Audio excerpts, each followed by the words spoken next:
ಓಂ ಶಾಂತಿ. ಇಂದಿನ ದಿನಾಂಕ 7/12/2025. ಪ್ರಾರ್ಥ ಮುರಳಿ ಅವ್ಯಕ್ತ ಬಾಪ್ದಾದ ರಿವೈಸ್ 2/2/2008 ಮಧುಬನ. ಸಂಪೂರ್ಣ ಪವಿತ್ರತೆಯ ಮೂಲಕ ಆತ್ಮಿಕ ಘನತೆ ಹಾಗೂ ವ್ಯಕ್ತಿತ್ವದ ಅನುಭವ ಮಾಡುತ್ತಾ ತಮ್ಮ ಮಾಸ್ಟರ್ ಜ್ಞಾನ ಸೂರ್ಯ ಸ್ವರೂಪವನ್ನು ಇಮರ್ಜ್ ಮಾಡಿಕೊಳ್ಳಿ. ಇಂದು ಬಾಪ್ದಾದ 4 ಕಡೆಯ ತಮ್ಮ ರಾಯಲ್ಟಿ ಹಾಗೂ ಪರ್ಸನಾಲಿಟಿಯ ಪರಿವಾರವನ್ನು ನೋಡುತ್ತಿದ್ದೇವೆ. ಸಂಪೂರ್ಣ ಪವಿತ್ರತೆಯು ಈ ರಾಯಲ್ಟಿ ಹಾಗೂ ಆತ್ಮಿಕ ಘನತೆಯ ಬುನಾದಿಯಾಗಿದೆ. ಪವಿತ್ರತೆಯ ಚಿಹ್ನೆಯು ಎಲ್ಲರ ಮಸ್ತಕದಲ್ಲಿ, ಎಲ್ಲರ ತಲೆಯ ಮೇಲೆ ಪ್ರಕಾಶತೆಯ ಕಿರೀಟವು ಹೊಳೆಯುತ್ತಿದೆ.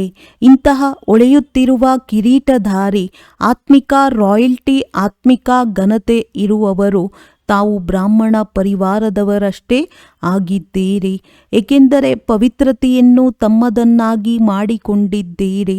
ತಾವು ಬ್ರಾಹ್ಮಣ ಆತ್ಮರ ಪವಿತ್ರತೆಯ ಪ್ರಭಾವವು ಆದಿ ಕಾಲದಿಂದಲೂ ಪ್ರಸಿದ್ಧವಾಗಿದೆ. ತಮ್ಮ ಅನಾದಿ ಹಾಗೂ ಆದಿ ಕಾಲವು ನೆನಪಿಗೆ ಬರುತ್ತದೆಯೇ? ನೆನಪು ಮಾಡಿಕೊಳ್ಳಿ. ಅನಾದಿ ಕಾಲದಲ್ಲಿ ತಾವು ಪವಿತ್ರ ಆತ್ಮರು, ಆತ್ಮರೂಪದಲ್ಲಿಯೂ ವಿಶೇಷ ಹೊಳೆಯುತ್ತಿರುವ ನಕ್ಷತ್ರಗಳು ಹೊಳೆಯುತ್ತಾ ಇರುತ್ತೀರಿ.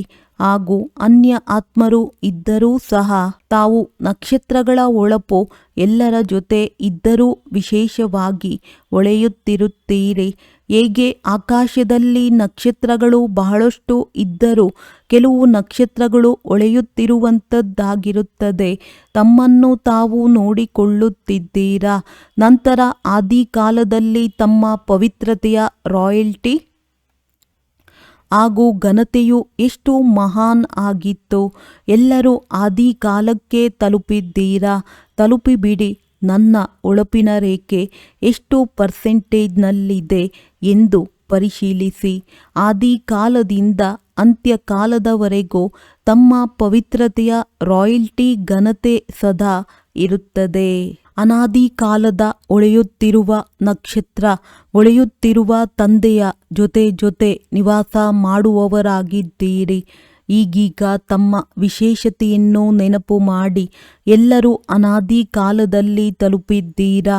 ನಂತರ ಇಡೀ ಕಲ್ಪದಲ್ಲಿ ನೀವು ಪವಿತ್ರ ಆತ್ಮರ ರಾಯಲ್ಟಿ ಭಿನ್ನ ರೂಪದಲ್ಲಿ ಇರುತ್ತದೆ. ಏಕೆಂದರೆ ತಾವಾತ್ಮರ ರೀತಿ ಅನ್ಯ ಯಾರೂ ಪವಿತ್ರರಾಗಲಿಲ್ಲ. ಪವಿತ್ರತೆಯ ಜನ್ಮಸಿದ್ಧ ಅಧಿಕಾರವು ತಾವು ವಿಶೇಷ ಆತ್ಮರಿಗೆ ತಂದೆಯ ಮೂಲಕ ಪ್ರಾಪ್ತಿಯಾಗಿದೆ. ಈಗ ಆದಿಕಾಲಕ್ಕೆ ಬನ್ನಿ. ಅನಾದಿ ಕಾಲದಲ್ಲಿಯೂ ನೋಡಿದ್ದೀರಿ. ಈಗ ಆದಿಕಾಲದಲ್ಲಿಯೂ ತಮ್ಮ ಪವಿತ್ರತೆಯ ರಾಯಲ್ಟಿಯ ಸ್ವರೂಪವು ಎಷ್ಟು ಮಹಾನ್ ಆಗಿದೆ.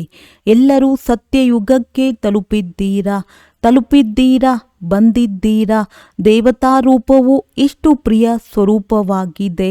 ಇಡೀ ಕಲ್ಪದಲ್ಲಿ ದೇವತೆಗಳ ರೀತಿ ರಾಯಲ್ಟಿ ಹಾಗೂ ಪರ್ಸನಾಲಿಟಿಯು ಅನ್ಯ ಯಾವುದೇ ಆತ್ಮರದ್ದಿಲ್ಲ. ದೇವತಾ ರೂಪದ ಹೊಳಪನ್ನು ಅನುಭವ ಮಾಡುತ್ತಿದ್ದೀರಲ್ಲವೇ? ಇಷ್ಟು ಆತ್ಮಿಕ ಘನತೆಯು ಪವಿತ್ರತೆಯ ಪ್ರಾಪ್ತಿಯಿಂದಾಗಿದೆ. ಈಗ ದೇವತಾ ರೂಪದ ಅನುಭವ ಮಾಡುತ್ತಾ ಮಧ್ಯಕಾಲಕ್ಕೆ ಬನ್ನಿ. ಬಂದಿದ್ದೀರಾ. ಬರುವುದು, ಅನುಭವ ಮಾಡುವುದು ಸಹಜವಲ್ಲವೇ? ಮಧ್ಯಕಾಲದಲ್ಲಿಯೂ ನೋಡಿ, ತಮ್ಮ ಭಕ್ತರು ತಮ್ಮ ಪೂಜ್ಯ ಆತ್ಮರ ಪೂಜೆಯನ್ನು ಮಾಡುತ್ತಾರೆ, ಚಿತ್ರಗಳನ್ನು ಮಾಡುತ್ತಾರೆ. ಎಷ್ಟೊಂದು ರಾಯಲ್ಟಿಯ ಚಿತ್ರ ಮಾಡುತ್ತಾರೆ ಮತ್ತು ಎಷ್ಟೊಂದು ರಾಯಲ್ಟಿಯಿಂದ ಪೂಜೆ ಮಾಡುತ್ತಾರೆ. ತಮ್ಮ ಪೂಜ್ಯನೀಯ ಚಿತ್ರವು ಕಣ್ಮುಂದೆ ಬಂದಿತಲ್ಲವೇ? ಚಿತ್ರಗಳನ್ನಂತೂ ಧರ್ಮಾತ್ಮರದ್ದು ಮಾಡುತ್ತಾರೆ, ಧರ್ಮಪಿತರ ಚಿತ್ರಗಳನ್ನು ಮಾಡುತ್ತಾರೆ, ಅಭಿನೇತರ ಚಿತ್ರವನ್ನು ಮಾಡುತ್ತಾರೆ. ಆದರೆ ತಮ್ಮ ಚಿತ್ರದ ಆತ್ಮೀಯತೆ ಹಾಗೂ ವಿಧಿಪೂರ್ವಕ ಪೂಜೆಯಲ್ಲಿ ವ್ಯತ್ಯಾಸವಿರುತ್ತದೆ. ಹಾಗಾದರೆ ತಮ್ಮ ಪೂಜ್ಯ ಸ್ವರೂಪವು ತಮ್ಮ ಸನ್ಮುಖದಲ್ಲಿ ಬಂದಿತಲ್ಲವೇ? ಒಳ್ಳೆಯದು. ಈಗ ಅಂತ್ಯಕಾಲ ಸಂಗಮಕ್ಕೆ ಬನ್ನಿ. ಈ ಆತ್ಮಿಕ ಡ್ರಿಲ್ ಮಾಡುತ್ತಿದ್ದೀರಲ್ಲವೇ? ಪರಿಕ್ರಮಣ ಮಾಡಿ ತಮ್ಮ ಪವಿತ್ರತೆಯ ವಿಶೇಷ ಪ್ರಾಪ್ತಿಯ ಅನುಭವ ಮಾಡಿ. ಅಂತಿಮ ಕಾಲ ಸಂಗಮದಲ್ಲಿ ತಾವು ಬ್ರಾಹ್ಮಣ ಆತ್ಮರ ಪರಮ ಪಾಲನೆಯ ಪರಮಾತ್ಮ ಪ್ರೀತಿಯ ಪರಮಾತ್ಮ ವಿದ್ಯಾಭ್ಯಾಸದ ಭಾಗ್ಯವನ್ನು ತಾವು ಕೋಟಿಯಲ್ಲಿ ಕೆಲವರಿಗಷ್ಟೇ ಲಭಿಸುತ್ತದೆ. ಪರಮಾತ್ಮನ ಡೈರೆಕ್ಟ್ ರಚನೆ ಮೊದಲನೆಯ ರಚನೆಯು ತಾವು ಪವಿತ್ರರಿಗಷ್ಟೇ ಪ್ರಾಪ್ತಿಯಾಗುತ್ತದೆ. ಯಾವುದರಿಂದ ತಾವು ಬ್ರಾಹ್ಮಣರೇ ವಿಶ್ವದ ಆತ್ಮರಿಗೂ ಮುಕ್ತಿಯ ಆಸ್ತಿಯನ್ನು ತಂದೆಯಿಂದ ಕೊಡಿಸುತ್ತೀರಿ. ಆದ್ದರಿಂದ ಇಡೀ ಚಕ್ರದಲ್ಲಿ ಅನಾದಿ ಕಾಲ, ಆದಿಕಾಲ, ಮಧ್ಯಕಾಲ ಹಾಗೂ ಅಂತಿಮ ಕಾಲ ಇಷ್ಟು ಶ್ರೇಷ್ಠ ಪ್ರಾಪ್ತಿಯ ಆಧಾರವು ಪವಿತ್ರತೆಯಾಗಿದೆ. ಪೂರ್ತಿ ಪರಿಕ್ರಮಣ, ಮಧ್ಯಕಾಲ ಹಾಗೂ ಅಂತಿಮ ಕಾಲ ಇಷ್ಟು ಶ್ರೇಷ್ಠ ಪ್ರಾಪ್ತಿಯ ಆಧಾರವು ಪವಿತ್ರತೆಯಾಗಿದೆ. ಪೂರ್ತಿ ಪರಿಕ್ರಮಣ ಮಾಡಿದ್ದೀರಿ. ಈಗ ತಮ್ಮನ್ನು ಪರಿಶೀಲಿಸಿಕೊಳ್ಳಿ, ತಮ್ಮನ್ನು ನೋಡಿಕೊಳ್ಳಿ. ನೋಡಿಕೊಳ್ಳಲು ಕನ್ನಡಿ ಇದೆಯಲ್ಲವೇ? ತಮ್ಮನ್ನು ತಾವು ನೋಡಿಕೊಳ್ಳುವ ಕನ್ನಡಿ ಇದೆಯಲ್ಲವೇ? ಯಾರ ಬಳಿ ಇದೆಯೋ ಅವರು ಕೈಯನ್ನೆತ್ತಿ. ಕನ್ನಡಿ ಇದೆಯೇ? ಸ್ಪಷ್ಟವಾಗಿದೆಯೇ? ಹಾಗಾದರೆ ಕನ್ನಡಿಯಲ್ಲಿ ನನ್ನ ಪವಿತ್ರತೆಯ ಪರ್ಸೆಂಟ್ ಎಷ್ಟಿದೆ ಎಂದು ನೋಡಿಕೊಳ್ಳಿ. ಪವಿತ್ರತೆ ಎಂದರೆ ಕೇವಲ ಬ್ರಹ್ಮಚರ್ಯವಲ್ಲ, ಆದರೆ ಬ್ರಹ್ಮಚಾರಿಯಾಗಿದೆ. ಮನ, ವಚನ, ಕರ್ಮ, ಸಂಬಂಧ, ಸಂಪರ್ಕ ಎಲ್ಲದರಲ್ಲಿಯೂ ಪವಿತ್ರತೆ ಇದೆಯೇ? ಎಷ್ಟು ಪರ್ಸೆಂಟ್ ಇದೆ? ಪರ್ಸೆಂಟೇಜ್ ತೆಗೆಯಲು ಬರುತ್ತದೆ ಎಲ್ಲವೇ? ಟೀಚರ್ಸ್ ಬರುತ್ತದೆಯೇ? ಪಾಂಡವರಿಗೆ ಬರುತ್ತದೆಯೇ? ಒಳ್ಳೆಯದು, ಬುದ್ಧಿವಂತರಾಗಿದ್ದೀರಿ. ಮಾತೆಯರಿಗೆ ಬರುತ್ತದೆಯೇ? ಒಳ್ಳೆಯದು, ಪವಿತ್ರತೆಯ ಪರಿಶೀಲನೆಯಾಗಿದೆ. ವೃತ್ತಿ, ದೃಷ್ಟಿ ಹಾಗೂ ಕೃತಿ ಮೂರರಲ್ಲಿಯೂ ಪರಿಶೀಲಿಸಿಕೊಳ್ಳಿ. ಸಂಪೂರ್ಣ ಪವಿತ್ರತೆಯ ವೃತ್ತಿಯು ಬುದ್ಧಿಯಲ್ಲಿ ಬಂದು ಬಿಟ್ಟಿತಲ್ಲವೇ? ವಿಚಾರ ಮಾಡಿ. ಸಂಪೂರ್ಣ ಪವಿತ್ರತೆಯ ವೃತ್ತಿ ಅರ್ಥಾತ್ ಪ್ರತಿಯೊಂದು ಆತ್ಮನ ಪ್ರತಿ ಶುಭ ಭಾವನೆ, ಶುಭ ಕಾಮನೆಯನ್ನಿಡುವುದು ಅನುಭವಿಯಾಗಿದ್ದೀರಲ್ಲವೇ? ಹಾಗೂ ದೃಷ್ಟಿಯು ಏನಾಗಿರುತ್ತದೆ? ಪ್ರತಿಯೊಂದು ಆತ್ಮವನ್ನು ಆತ್ಮರೂಪದಲ್ಲಿ ನೋಡುವುದು, ಆತ್ಮಿಕ ಸ್ಮೃತಿಯಿಂದ ಮಾತನಾಡುವುದು, ನಡೆಯುವುದು. ಸಂಕ್ಷಿಪ್ತವಾಗಿ ತಿಳಿಸುತ್ತಿದ್ದೇವೆ. ತಾವು ವಿಸ್ತಾರವಾಗಿ ಭಾಷಣ ಮಾಡಬಹುದು. ಕೃತಿ ಅರ್ಥಾತ್ ಕರ್ಮದಲ್ಲಿ ಸುಖ ತೆಗೆದುಕೊಳ್ಳುವುದು, ಸುಖ ನೀಡುವುದು. ನನ್ನ ವೃತ್ತಿ, ದೃಷ್ಟಿ, ಕೃತಿ ಇದೇ ಪ್ರಮಾಣದಲ್ಲಿಯೇ ಎಂದು ಪರಿಶೀಲಿಸಿಕೊಳ್ಳಿ. ಸುಖ ತೆಗೆದುಕೊಳ್ಳಿ, ದುಃಖವನ್ನು ತೆಗೆದುಕೊಳ್ಳಬೇಡಿ. ಎಂದಾದರೂ ದುಃಖವನ್ನು ತೆಗೆದುಕೊಳ್ಳುತ್ತೇನೆಯೇ ಎಂದು ಚೆಕ್ ಮಾಡಿಕೊಳ್ಳಿ. ಕೆಲವೊಮ್ಮೆ ಸ್ವಲ್ಪ ಸ್ವಲ್ಪ ಚೆಕ್ ಮಾಡುತ್ತೀರಾ? ದುಃಖ ಕೊಡುವವರು ಇರುತ್ತಾರಲ್ಲವೇ? ತಿಳಿದುಕೊಳ್ಳಿ, ಅವರು ದುಃಖವನ್ನು ಕೊಡುತ್ತಾರೆ. ಆಗ ನೀವು ಅದನ್ನು ಫಾಲೋ ಮಾಡಬೇಕೇ ಅಥವಾ ಮಾಡಬಾರದೆ? ಯಾರನ್ನು ಫಾಲೋ ಮಾಡಬೇಕು? ದುಃಖ ಕೊಡುವವರನ್ನು ಫಾಲೋ ಮಾಡಬೇಕಾ ಅಥವಾ ತಂದೆಯನ್ನು? ತಂದೆಯು ಬ್ರಹ್ಮ, ತಂದೆಯು ನಿರಾಕಾರನ ಮಾತಂತೂ ಇದೆ. ಆದರೆ ಬ್ರಹ್ಮ ತಂದೆಯು ಯಾವುದೇ ಮಗುವಿನ ದುಃಖವನ್ನು ತೆಗೆದುಕೊಂಡರ, ಸುಖವನ್ನು ಕೊಟ್ಟರು ಮತ್ತು ಸುಖವನ್ನು ತೆಗೆದುಕೊಂಡರು. ತಂದೆಯನ್ನು ಫಾಲೋ ಮಾಡುತ್ತೀರಾ ಅಥವಾ ಕೆಲವೊಮ್ಮೆ ತೆಗೆದುಕೊಳ್ಳಬೇಕಾಗುತ್ತದೆಯೇ? ದುಃಖ ಎಂದು ಹೆಸರೇ ಇದೆ. ದುಃಖವನ್ನು ಕೊಡುತ್ತಾರೆ, ನಿಂದನೆ ಮಾಡುತ್ತಾರೆ. ಇದು ಕೆಟ್ಟ ವಸ್ತುವೆಂದು ಆ ಸಮಯದಲ್ಲಿ ನಿಮಗೆ ತಿಳಿದಿರುತ್ತದೆ. ಯಾರಾದರೂ ತಮ್ಮನ್ನು ನಿಂದನೆ ಮಾಡಿದರೆ ಅದನ್ನು ತಾವು ಚೆನ್ನಾಗಿದೆ ಎಂದು ತಿಳಿಯುತ್ತೀರಾ? ಕೆಟ್ಟದೆಂದು ತಿಳಿಯುತ್ತೀರಲ್ಲವೇ? ಅಂದ ಮೇಲೆ ಅವರು ತಮಗೆ ದುಃಖವನ್ನು ಕೊಡುತ್ತಾರೆ ಅಥವಾ ನಿಂದನೆ ಮಾಡುತ್ತಾರೆ. ಒಂದು ವೇಳೆ ಕೆಟ್ಟ ವಸ್ತುವನ್ನು ಯಾರಾದರೂ ತಮಗೆ ಕೊಟ್ಟರೆ ನೀವು ತೆಗೆದುಕೊಳ್ಳುತ್ತೀರಾ? ಸ್ವಲ್ಪ ಸಮಯಕ್ಕಾಗಿ ತೆಗೆದುಕೊಳ್ಳುತ್ತೀರಾ? ಹೆಚ್ಚು ಸಮಯಕ್ಕಲ್ಲ, ಸ್ವಲ್ಪ ಸಮಯಕ್ಕಾಗಿ. ಕೆಟ್ಟ ವಸ್ತು ತೆಗೆದುಕೊಳ್ಳುವಂಥದ್ದಾಗಿದೆಯೇ? ಹಾಗಾದರೆ ದುಃಖ ಅಥವಾ ನಿಂದನೆಯನ್ನು ಏಕೆ ತೆಗೆದುಕೊಳ್ಳುತ್ತೀರಾ? ಅರ್ಥಾತ್ ಮನಸ್ಸಿನಲ್ಲಿ ಫೀಲಿಂಗ್ನ ರೂಪದಲ್ಲಿ ಏಕೆ ಇಟ್ಟುಕೊಳ್ಳುತ್ತೀರಿ? ತಮ್ಮನ್ನು ತಾವು ಕೇಳಿಕೊಳ್ಳಿ. ನಾವು ದುಃಖವನ್ನು ತೆಗೆದುಕೊಳ್ಳುತ್ತೇವೆಯೇ ಅಥವಾ ದುಃಖವನ್ನು ಪರಿವರ್ತನೆಯ ರೂಪದಲ್ಲಿ ನೋಡುತ್ತೀರಾ? ಮೊದಲ ಸಾಲಿನವರು ಏನು ತಿಳಿಯುತ್ತೀರಿ? ದುಃಖ ತೆಗೆದುಕೊಳ್ಳುವುದು ಸರಿಯೇ? ಸರಿಯೇ ಮಧುಬನದವರು ಸರಿಯೇ ಸ್ವಲ್ಪ ಸ್ವಲ್ಪ ತೆಗೆದುಕೊಳ್ಳಬೇಕೆ? ಮೊದಲ ಸಾಲಿನವರು ದುಃಖವನ್ನು ತೆಗೆದುಕೊಳ್ಳಬೇಕಲ್ಲವೇ? ತೆಗೆದುಕೊಳ್ಳಲು ಇಚ್ಛೆ ಇರುವುದಿಲ್ಲ, ಆದರೆ ತೆಗೆದುಕೊಳ್ಳುತ್ತಾರೆ. ತಪ್ಪಾಗಿ ತೆಗೆದುಕೊಂಡು ಬಿಡುತ್ತೀರಿ. ಈ ದುಃಖದ ಫೀಲಿಂಗ್ನಲ್ಲಿ ಯಾರು ಬೇಸರವಾಗುತ್ತಾರೆ? ಮನಸ್ಸಿನಲ್ಲಿ ಕೊಳಕನ್ನು ಇಟ್ಟುಕೊಂಡರೆ ಬೇಸರ ಯಾರಿಗಾಗುತ್ತದೆ? ಎಲ್ಲಿ ಕೊಳಕಿರುತ್ತದೆಯೋ ಅಲ್ಲಿ ಬೇಸರವಿರುತ್ತದೆ ಎಲ್ಲವೇ? ಆಗ ಆ ಸಮಯದಲ್ಲಿ ತಮ್ಮ ರಾಯಲ್ಟಿ ಹಾಗೂ ಪರ್ಸನಾಲಿಟಿಯನ್ನು ತಮ್ಮ ಮುಂದೆ ತಂದುಕೊಳ್ಳಿ. ಆಗ ತಮ್ಮನ್ನು ಯಾವ ರೂಪದಲ್ಲಿ ನೋಡುತ್ತೀರಿ? ತಮ್ಮ ಟೈಟಲ್ ಏನೆಂದು ತಿಳಿದಿರುತ್ತದೆಯೇ? ತಮ್ಮ ಟೈಟಲ್ ಆಗಿದೆ ಸಹನಶೀಲ ದೇವಿ. ಸಹನಶೀಲ ದೇವ ಅಂದಾಗ ತಾವು ಯಾರಾಗಿದ್ದೀರಿ? ಸಹನಶೀಲ ದೇವಿ, ಸಹನಶೀಲ ದೇವ ಆಗಿದ್ದೀರಾ ಅಥವಾ ಆಗಿಲ್ಲವೇ? ಕೆಲವೊಮ್ಮೆ ಆಗುತ್ತೀರಾ?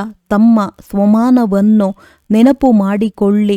ನಾನು ಯಾರಾಗಿದ್ದೇನೆ? ಇದನ್ನು ಸ್ಮೃತಿಯಲ್ಲಿ ತಂದುಕೊಳ್ಳಿ. ಇಡೀ ಕಲ್ಪದ ವಿಶೇಷ ಸ್ವರೂಪವನ್ನು ಸ್ಮೃತಿಯಲ್ಲಿ ತಂದುಕೊಳ್ಳಿ. ಸ್ಮೃತಿಯಂತೂ ಬರುತ್ತದೆ ಎಲ್ಲವೇ? ಬಾಪ್ ದಾದಾರವರು ನೋಡುತ್ತಾರೆ ಹೇಗೆ ನಾನು ಎಂಬ ಶಬ್ದವನ್ನು ಸಹಜ ನೆನಪಿನಲ್ಲಿ ಪರಿವರ್ತನೆ ಮಾಡಿಕೊಳ್ಳುತ್ತಾರೆ. ನಾನು ಎನ್ನುವುದರ ವಿಸ್ತಾರವನ್ನು ಸಂಕ್ಷಿಪ್ತ ಮಾಡಲು ಏನು ಹೇಳುತ್ತೀರಿ? ನನ್ನ ಬಾಬಾ ಯಾವಾಗಲಾದರೂ ನಾನು ನಾನು ಎಂಬ ಶಬ್ದವು ಬಂದಾಗ ನನ್ನ ಬಾಬಾ ಎನ್ನುವುದರಲ್ಲಿ ಸಂಕ್ಷಿಪ್ತಗೊಳಿಸುತ್ತೀರಿ ಹಾಗೂ ಮತ್ತೆ ಮತ್ತೆ ನನ್ನ ಬಾಬಾ ಎಂದು ಹೇಳುವುದರಿಂದ ನೆನಪು ಸಹ ಸಹಜವಾಗಿರುತ್ತದೆ ಮತ್ತು ಪ್ರಾಪ್ತಿಯೂ ಜಾಸ್ತಿ ಇರುತ್ತದೆ. ಹಾಗೆಯೇ ಇಡೀ ದಿನದಲ್ಲಿ ಒಂದು ವೇಳೆ ಯಾವುದೇ ಪ್ರಕಾರದ ಸಮಸ್ಯೆ ಅಥವಾ ಕಾರಣ ಬರುತ್ತದೆ ಎಂದರೆ ಅಲ್ಲಿ ಈ ಎರಡು ಶಬ್ದಗಳು ವಿಶೇಷವಾಗಿದೆ. ನಾನು ಮತ್ತು ನನ್ನದು. ಬಾಬಾ ಎಂಬ ಶಬ್ದ ಹೇಳುವುದರಿಂದ ನನ್ನದು ಎಂಬ ಶಬ್ದವು ಪಕ್ಕಾ ಸ್ಮೃತಿಯಲ್ಲಿ ಇದೆ. ಇದೆಯಲ್ಲವೇ? ಎಲ್ಲರೂ ಈಗ ಬಾಬಾ ಬಾಬಾ ಎಂದು ಹೇಳುವುದಿಲ್ಲ, ನನ್ನ ಬಾಬಾ ಎಂದು ಹೇಳುತ್ತಾರೆ. ಇದೇ ರೀತಿ ಈ ನಾನು ಎನ್ನುವ ಶಬ್ದವನ್ನು ಸಹ ಪರಿವರ್ತನೆ ಮಾಡಲು ನಾನು ಎಂದು ಹೇಳಿದಾಗ ತಮ್ಮ ಸ್ವಮಾನದ ಪಟ್ಟಿಯನ್ನು ಸನ್ಮುಖದಲ್ಲಿ ತನ್ನಿ.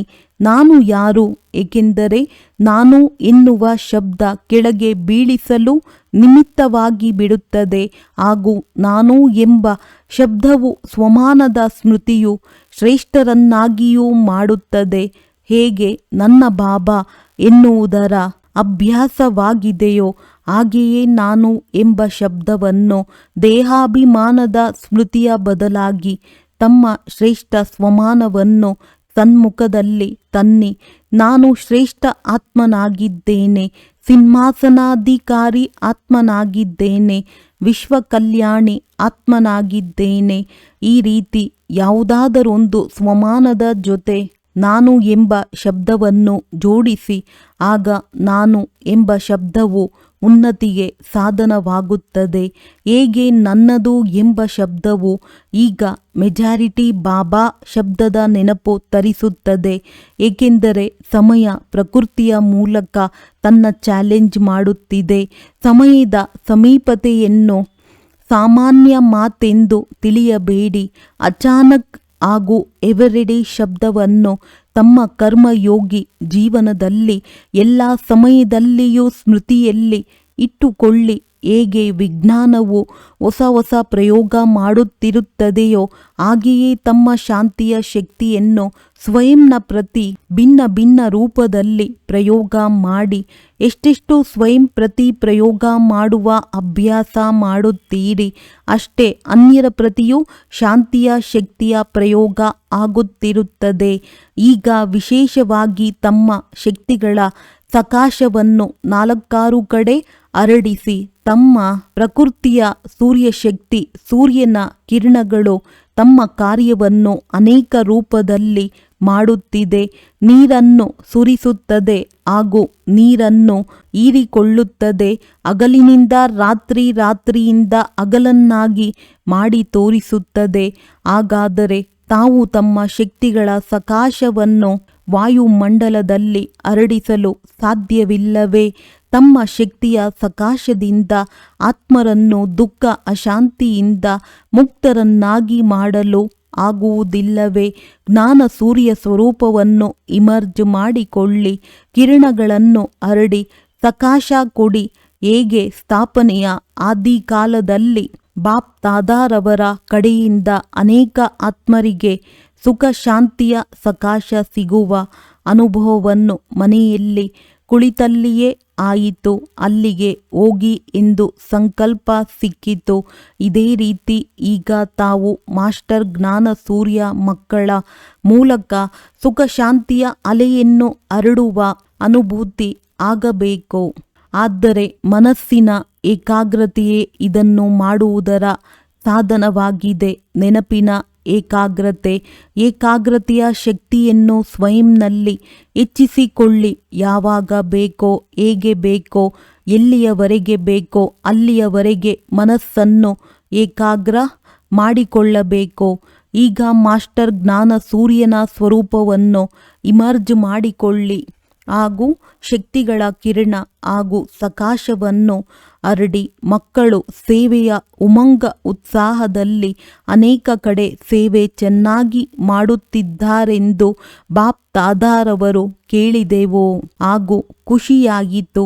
ಬಾಪ್ ದಾದಾರವರ ಬಳಿ ಎಲ್ಲ ಕಡೆಯಿಂದ ಸೇವೆಯ ಸಮಾಚಾರವು ತಲುಪಿದೆ. ಬಲೆ ಪ್ರದರ್ಶನಿ ಮಾಡಬಹುದು.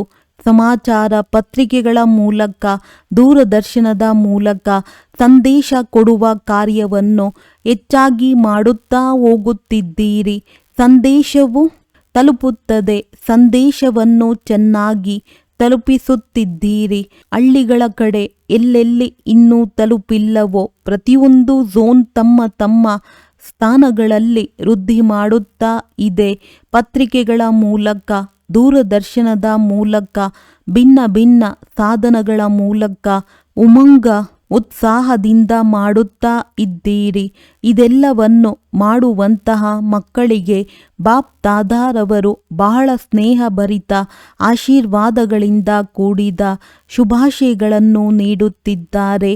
ಆದರೆ ಈಗ ಸಂದೇಶ ಕೊಡುವುದರಲ್ಲಿ ಒಳ್ಳೆಯ ಉಮಂಗ ಉತ್ಸಾಹವಿದೆ. ಆದರೆ 4 ಕಡೆ ಬ್ರಹ್ಮ ಕುಮಾರಿಯರು ಏನು ಬಹಳ ಒಳ್ಳೆಯ ಶಕ್ತಿಶಾಲಿ ಕಾರ್ಯವನ್ನು ಮಾಡುತ್ತಿದ್ದಾರೆ ಎಂಬುದು ಸಹ ಒಳ್ಳೆಯ ಧ್ವನಿ ಹರಡುತ್ತಿದೆ ಹಾಗೂ ವೃದ್ಧಿಯಾಗುತ್ತಾ ಇದೆ. ಆದರೆ ಏನೆಂದು ತಿಳಿಸುವುದೇ ಆದರೆ ಬ್ರಹ್ಮ ಕುಮಾರಿಯರ ಬಾಬಾ ಎಷ್ಟು ಚೆನ್ನಾಗಿದ್ದಾರೆ. ಈ ಧ್ವನಿ ಈಗ ವೃದ್ಧಿಯಾಗಬೇಕು. ಬ್ರಹ್ಮ ಕುಮಾರಿಯರು ಒಳ್ಳೆಯ ಕಾರ್ಯ ಮಾಡುತ್ತಿದ್ದಾರೆ. ಆದರೆ ಮಾಡಿಸುವವರು ಯಾರು? ಈಗ ಇದರ ಪ್ರತ್ಯಕ್ಷತೆಯಾಗಬೇಕು. ಬಾಬಾ ಬಂದಿದ್ದಾರೆ. ಈ ಸಮಾಚಾರವು ಮನಸ್ಸಿನವರೆಗೂ ತಲುಪಬೇಕು. ಇದರ ಯೋಚನೆ ಮಾಡಿ. ಬಾಪ್ ದಾದಾರವರಿಗೆ ಎಲ್ಲ ಮಕ್ಕಳು ವಾರಸುದಾರರೋ ಅಥವಾ ಮೈಕ್ ಎಂದು ಯಾರಿಗೆ ಹೇಳುತ್ತಾರೆ ಎಂದು ಪ್ರಶ್ನೆ ಕೇಳಿದರು. ಮೈಕ್ ಆತ್ಮರು ಬಂದಿದ್ದಾರೆ. ಆದರೆ ಬಾಪ್ ದಾದಾರವರು ವರ್ತಮಾನ ಸಮಯದನುಸಾರ ಇಂತಹ ಮೈಕನ್ನು ಬಯಸುತ್ತಾರೆ ಅಥವಾ ಯಾರ ಮಾತಿನಲ್ಲಿ ಮಹಾನತೆ ಇರುತ್ತದೆ ಅಂತಹ ಮೈಕ್ ಆತ್ಮರ ಅವಶ್ಯಕತೆ ಇದೆ. ಸಾಧಾರಣವಾಗಿ ಬಾಬಾ ಶಬ್ದವನ್ನು ಹೇಳುತ್ತಾರೆ, ಚೆನ್ನಾಗಿ ಮಾಡುತ್ತಾರೆ ಎನ್ನುವವರೆಗೆ ತಲುಪಿದ್ದಾರೆ ಅಂದಾಗ ಬಾಪ್ ದಾದಾರವರು ಅದರ ಶುಭಾಶಯಗಳನ್ನು ನೀಡುತ್ತಾರೆ. ಆದರೆ ಇಂತಹ ಮೈಕ್ ಬೇಕೋ? ಯಾರ ಶಬ್ದಕ್ಕೆ ಜನರು ಸಹ ಬೆಲೆ ನೀಡುತ್ತಾರೆ. ಇಂತಹ ಪ್ರಸಿದ್ಧ ಮೈಕ್ ಆಗಿರಬೇಕು. ಪ್ರಸಿದ್ಧಿಯಾಗಿರುವುದರ ಅರ್ಥವಾಗಿದೆ ಶ್ರೇಷ್ಠ ಪದವಿ ಇರುವುದಷ್ಟೇ ಅಲ್ಲ, ಆದರೆ ಅವರ ಮಾತು ಕೇಳಿ ಇವರು ಹೇಳುವ ಮಾತಿನಲ್ಲಿ ಬೆಲೆ ಇದೆ ಎಂದು ಜನರು ತಿಳಿಯಬೇಕು. ಇವರು ಅನುಭವದಿಂದ ಹೇಳುತ್ತಾರೆಂದರೆ ಅದಕ್ಕೆ ಬೆಲೆ ಇರಬೇಕು. ಹೇಗೆ ಮೈಕ್ ಬಹಳಷ್ಟಿರುತ್ತವೆ, ಆದರೆ ಮೈಕ್ನಲ್ಲಿಯೂ ಕೆಲವು ಶಕ್ತಿಶಾಲಿಯಾಗಿರುತ್ತದೆ, ಇನ್ನು ಕೆಲವು ಹೇಗೋ ಇರುತ್ತದೆ. ಇದೇ ರೀತಿ ಯಾರ ಶಬ್ದದಲ್ಲಿ ಶಕ್ತಿ ಇದೆಯೋ ಅಂತಹ ಮೈಕ್ ಆತ್ಮರನ್ನು ಹುಡುಕಿ ಅವರ ಮಾತನ್ನು ಕೇಳಿ ಜನರು ತಿಳಿಯಬೇಕು. ಇವರು ಅನುಭವ ಮಾಡಿ ಬಂದಿದ್ದಾರೆ. ಇದರಲ್ಲಿ ಅವಶ್ಯವಾಗಿ ಯಾವುದೋ ಮಾತಿದೆ ಎಂದು ತಿಳಿಯಬೇಕು. ಆದರೂ ಸಹ ವರ್ತಮಾನ ಸಮಯ ಪ್ರತಿಯೊಂದು ಝೋನ್, ಪ್ರತಿಯೊಂದು ವರ್ಗದಲ್ಲಿ ಮೈಕ್ ಆತ್ಮರು ಅವಶ್ಯವಾಗಿ ಬಂದಿದ್ದಾರೆ. ಬಾಪ್ ತಾದಾರವರು ಸೇವೆಯ ಪ್ರತ್ಯಕ್ಷ ಫಲಿತಾಂಶವು ಕಾಣುತ್ತಿಲ್ಲವೆಂದು ಹೇಳುತ್ತಿಲ್ಲ, ಕಾಣುತ್ತಿದೆ. ಆದರೆ ಈಗ ಸಮಯ ಕಡಿಮೆ ಇದೆ ಹಾಗೂ ಸೇವೆಯ ಮಹತ್ವಿಕೆಯನ್ನಿಡುವ ಆತ್ಮರನ್ನು ಈಗ ನಿಮಿತ್ತರನ್ನಾಗಿ ಮಾಡುವ ಅವಶ್ಯಕತೆ ಇದೆ. ಯಾರ ಮಾತಿನಲ್ಲಿ ಬೆಲೆ ಇದೆ ಅಂತಹ ಆತ್ಮರನ್ನು ನಿಮಿತ್ತರನ್ನಾಗಿ ಮಾಡಬೇಕು. ಬಲೆ ಪದವಿ ಇಲ್ಲದೆ ಇರಬಹುದು, ಆದರೆ ಅವರ ಪ್ರತ್ಯಕ್ಷ ಜೀವನ, ಪ್ರತ್ಯಕ್ಷ ಅನುಭವದ ಅಥಾರಿಟಿ ಇರಬೇಕು. ಅವರ ಮಾತಿನಲ್ಲಿ ಅನುಭವದ ಅಥಾರಿಟಿ ಇರಬೇಕು. ಎಂತಹ ಮೈಕಾತ್ಮರು ಬೇಕೆಂದು ತಿಳಿಯಿತಲ್ಲವೇ? ವಾರಸುದಾರರೆಂದರೆ ತಿಳಿದೇ ಇದೆ. ಯಾರ ಪ್ರತಿ ಶ್ವಾಸದಲ್ಲಿ, ಪ್ರತಿ ಹೆಜ್ಜೆಯಲ್ಲಿ ತಂದೆ ಹಾಗೂ ಕರ್ತವ್ಯ ಮತ್ತು ಜೊತೆಯಲ್ಲಿ ಮನಸ್ಸು, ವಚನ, ಕರ್ಮ, ತನು, ಮನ, ಧನ ಎಲ್ಲದರಲ್ಲಿಯೂ ಬಾಬಾ ಹಾಗೂ ಯಜ್ಞ ಸಮಾವೇಶವಾಗಿರುತ್ತದೆ. ಬೇಹದ್ದಿನ ಸೇವೆ ಸಮಾವೇಶವಾಗಿರುತ್ತದೆ. ಸಕಾಶ ನೀಡುವಂತಹ ಸಮರ್ಥತೆ ಇರುತ್ತದೆ. ಒಳ್ಳೆಯದು. ಈಗ 1 ಸೆಕೆಂಡಿನಲ್ಲಿ 1 ಸೆಕೆಂಡ್ ಆಯಿತೆ. 1 ಸೆಕೆಂಡಿನಲ್ಲಿ ಸಭೆಯಲ್ಲಿ ಯಾರು ಎಲ್ಲೆಲ್ಲಿದ್ದಾರೆಯೋ ಅಲ್ಲಲ್ಲಿಯೇ ಮನಸ್ಸಿನಲ್ಲಿ ಒಂದೇ ಸಂಕಲ್ಪದಲ್ಲಿ ಸ್ಥಿತ ಮಾಡಿ, ನಾನು ಹಾಗೂ ತಂದೆ ಪರಮಧಾಮದಲ್ಲಿ ಅನಾದಿ ಜ್ಯೋತಿರ್ಬಿಂದು ಸ್ವರೂಪನಾಗಿದ್ದೇನೆ. ಪರಮಧಾಮದಲ್ಲಿ ತಂದೆಯ ಜೊತೆ ಕುಳಿತು ಬಿಡಿ. ಒಳ್ಳೆಯದು. ಈಗ ಸಾಕಾರದಲ್ಲಿ ಬನ್ನಿ. ಈಗ ವರ್ತಮಾನ ಸಮಯದನುಸಾರ ಮನಸ್ಸು ಬುದ್ಧಿಯನ್ನು ಏಕಾಗ್ರ ಮಾಡುವ ಅಭ್ಯಾಸವನ್ನು ಯಾವ ಕಾರ್ಯ ಮಾಡುತ್ತಿದ್ದೀರೋ ಅದೇ ಕಾರ್ಯದಲ್ಲಿ ಏಕಾಗ್ರ ಮಾಡಿ ನಿಯಂತ್ರಣ ಶಕ್ತಿಯನ್ನು ಹೆಚ್ಚಿಸಿಕೊಳ್ಳಿ. ಮನಸ್ಸು, ಬುದ್ಧಿ, ಸಂಸ್ಕಾರ ಮೂರರ ಮೇಲೂ ನಿಯಂತ್ರಣ ಶಕ್ತಿ ಇರಬೇಕು. ಈ ಅಭ್ಯಾಸವು ಮುಂಬರುವ ಸಮಯದಲ್ಲಿ ಬಹಳ ಸಹಯೋಗ ನೀಡುತ್ತದೆ. ವಾಯುಮಂಡಲದನುಸಾರ 1 ಸೆಕೆಂಡಿನಲ್ಲಿ ನಿಯಂತ್ರಣ ಮಾಡಬೇಕಾಗುತ್ತದೆ. ಏನು ಬಯಸುತ್ತೀರೋ ಅದೇ ಆಗಬೇಕು ಅಂದಾಗ ಈ ಅಭ್ಯಾಸವು ಬಹಳ ಅವಶ್ಯಕವಾಗಿದೆ. ಇದನ್ನು ಹಗುರವಾಗಿ ತೆಗೆದುಕೊಳ್ಳಬೇಡಿ, ಏಕೆಂದರೆ ಸಮಯದಲ್ಲಿ ಇದೇ ಅಭ್ಯಾಸವು ಚೆನ್ನಾಗಿ ಮಾಡುತ್ತದೆ. ಒಳ್ಳೆಯದು. 4 ಕಡೆಯ ಡಬಲ್ ಸಿಂಹಾಸನಾಧಿಕಾರಿ ಬಾಪ್ ತಾದಾರವರ ಸಿಂಹಾಸನಾಧಿಕಾರಿ, ಜೊತೆಯಲ್ಲಿ ವಿಶ್ವರಾಜ್ಯ ಸಿಂಹಾಸನಾಧಿಕಾರಿ ಸದಾ ತಮ್ಮ ಅನಾದಿ ಸ್ವರೂಪ, ಆದಿ ಸ್ವರೂಪ, ಮಧ್ಯ ಸ್ವರೂಪ, ಅಂತಿಮ ಸ್ವರೂಪದಲ್ಲಿ ಯಾವಾಗ ಬೇಕೋ ಆಗ ಸ್ಥಿತರಾಗುವಂತಹ ಸದಾ ಸರ್ವ ಖಜಾನೆಗಳನ್ನು ಸ್ವಯಂ ಕಾರ್ಯದಲ್ಲಿ ತೊಡಗಿಸಿ ಮತ್ತು ಅನ್ಯರಿಗೂ ಈ ಖಜಾನೆಯಿಂದ ಸಂಪನ್ನರನ್ನಾಗಿ ಮಾಡುವಂತಹ ಸರ್ವ ಆತ್ಮರಿಗೆ ತಂದೆಯಿಂದ ಮುಕ್ತಿಯ ಆಸ್ತಿಯನ್ನು ಕೊಡಿಸುವಂತಹ ಪರಮಾತ್ಮ ಪ್ರೀತಿಗೆ ಪಾತ್ರರಾದ ಆತ್ಮರಿಗೆ ಬಾಪ್ ತಾದಾರವರ ನೆನಪು, ಪ್ರೀತಿ, ಹೃದಯದ ಆಶೀರ್ವಾದಗಳು ಹಾಗೂ ನಮಸ್ತೆ. ವರದಾನ: ಸಾತಿ ಮತ್ತು ಸಾಕ್ಷಿತನದ ಅನುಭವದ ಮುಖಾಂತರ ಸಫಲತಾ ಮೂರ್ತಿ ಭವ.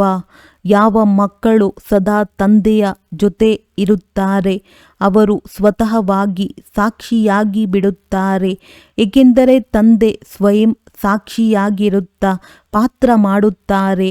ಅಂದಾಗ ಅವರ ಜೊತೆ ಇರುವವರೂ ಸಹ ಸಾಕ್ಷಿಯಾಗಿರುತ್ತಾ ಪಾತ್ರ ಮಾಡುತ್ತಾರೆ. ಮತ್ತು ಯಾರ ಜೊತೆಗಾರ ಸ್ವಯಂ ಸರ್ವಶಕ್ತಿವಾನ್ ತಂದೆಯಾಗಿದ್ದಾರೆ ಅವರು ಸ್ವತಃವಾಗಿ ಸಫಲತಾ ಮೂರ್ತಿಗಳಾಗಿ ಬಿಡುತ್ತಾರೆ. ಭಕ್ತಿ ಮಾರ್ಗದಲ್ಲಂತೂ ಕರೆಯುತ್ತಾರೆ.